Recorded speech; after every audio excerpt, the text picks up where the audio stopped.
I'm Evan. And I'm Jihad. You're listening to the Intern show on 92.5 The Bear. A lot of news in the sports world about Michael Jordan's 50th birthday. He was one of the best NBA players of all time. The best. One of the best. He's the best. Well, okay, yeah, he can be considered the best, but there's a lot of great basketball players. Considered the best. No, I know he is. He's the best. That's it. Well, he did save the Looney Tunes from an alien race. Oh, my God. So I'll give him that, which was a joke. But no, the only thing that definitely with this, when he was with the Bulls, he's the best player of all time. But his last crusade or last hurrah with the Wizards was just a failure. Yeah. A couple other things about him I didn't like, but yeah, he's a great player. Yeah. But so he's being honored a lot. He's had his famous shoes. The Air Jordans have been out since 1984 with new models coming out pretty much every year. I'd have to say my favorite models are the 7s, for the Air Jordan 7s. I don't know if some of you shoe aficionados out there know anything about Air Jordans or their models, but you should definitely look up the 7s. Those ones are sick. A fan favorite is the 11s, but I don't really care for them. I know Jason here in the studio, he likes the 11s. Okay, with the Air Jordans. Okay, 11 and 7. What kind of name is that for a shoe? I mean, for a shoe. They're Roman numerals. Anyways, the Air Jordans cost way too much money. Okay, way too much. What? They're like $200 per shoes, like brand. Per pair, right? About $200, something like that. Yeah, around. Well, it depends. I'm not gonna pay $200 to put something on my foot that looks good. I could wear these Nikes. You know how much these Nikes cost? Just guess. $40. $50. They don't look that nice, but they all right. There's something. It's something that you can put your feet into. Well, yeah, Air Jordans technically are Nikes. They're just marked up high. But yeah, I agree. $200 for some sneakers to put on your feet. Yeah, I just don't get it sometimes. Like, people would actually pay that kind of money. That's basically like a whole month worth of groceries. $200. Well, yeah. If you can make the Jordans last longer. I got Jordans that still fit from 2 years ago, and they're clean. They're still nice. But, anyways, I agree. I like Nikes a lot. His 50th birthday, I actually read up on ESPN. I was looking at ESPN First Take with Skip Bayless and Stephen A. Smith. And they were talking about could he average double digits if he played in the NBA right now at age 50. At 50? Yeah, and they both said he could average 15 points, 7 rebounds, and like 4 assists. And I was listening to it, and I'm like, these people are crazy. You realize he's 50 years old. Even if he gets in shape, he's still gonna suck.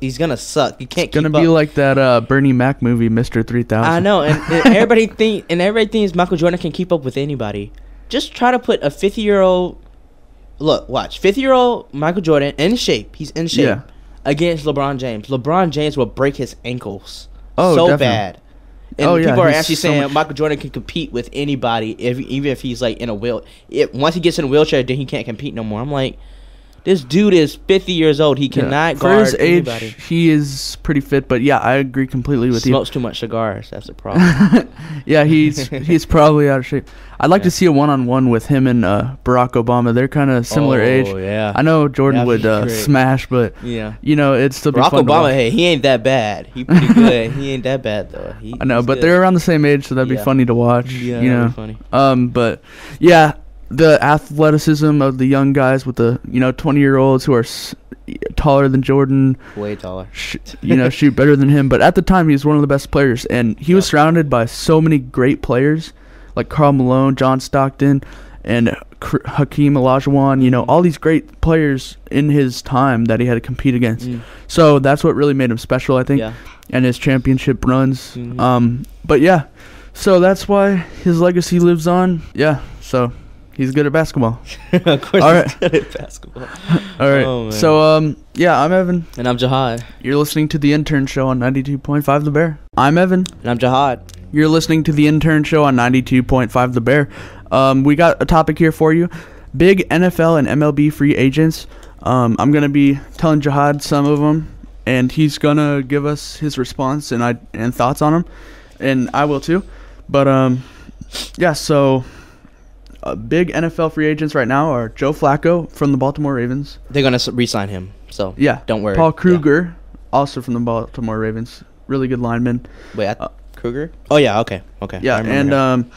some other NFL free agents. Reggie Bush, Miami Dolphins. Your Miami Dolphins. You know, that's a hard one. I don't know if he almost rushed for 1,000 yards. I think they'll sign him to like a 2-year deal. But Daniel Thomas is going to get most of the rushing attempts. You think so? Yeah, I think so.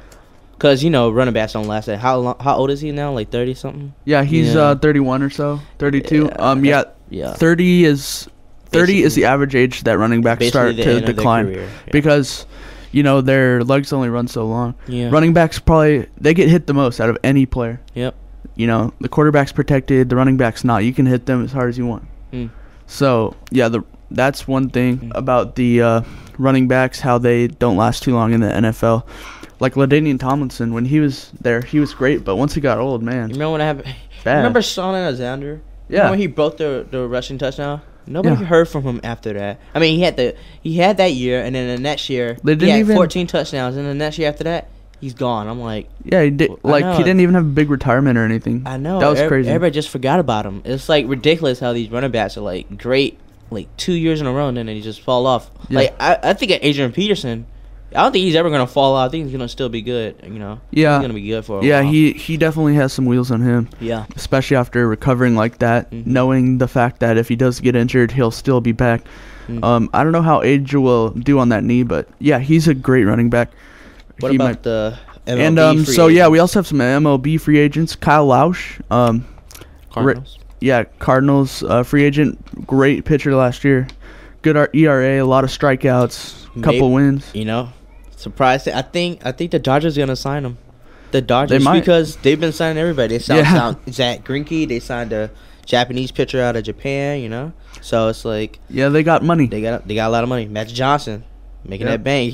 So I think he might go to the Dodgers. I believe if they offer him something. Well, it's up in the air, but yeah, Michael Bourne just got signed by the Cleveland Indians the other day. They gave him way too much, overpaid. 4 years, $48 million. Yeah. Nah, he's not worth that much. He's top 5 in steals, and he does have a good average. But yeah, I agree with you completely. Yeah. Overpaid. But he's a good player. Yeah, he's a good player. Good. Atlanta's gonna be good this year. Yeah. They got the Upton brothers. Yeah. Another team that is gonna be the best team I think in the league if they can get it cohesiveness right and everything. The Toronto Blue Jays. I mean, they signed Ari Dinkey. They got all the players from the Marlins, basically. Josh Johnson, Emilio Bonifacio.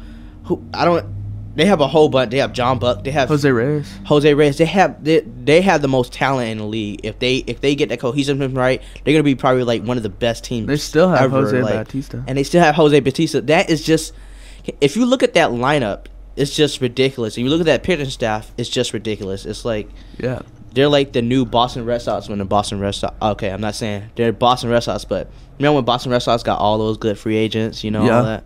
I think that's what the Toronto Blue Jays is gonna be like. They're gonna be really good. I like the Blue Jays' chances. There are going to be several teams that are going to be relevant this year. We're going to count down our predicted top 5 teams of the MLB season for next year. We're going to predict who we think the best 5 records will be in the American League and National League next year. All right. Well, we'll combine them. We'll just do Major League. Yeah, we just do top 5. Top 5 teams who we think are going to be the top 5 for next year. All right. So, yeah, that'll happen next break. Stay tuned for that. It'll be coming up shortly. So, I'm Evan. I'm Jihad. You're listening to the Intern Show on 92.5 The Bear.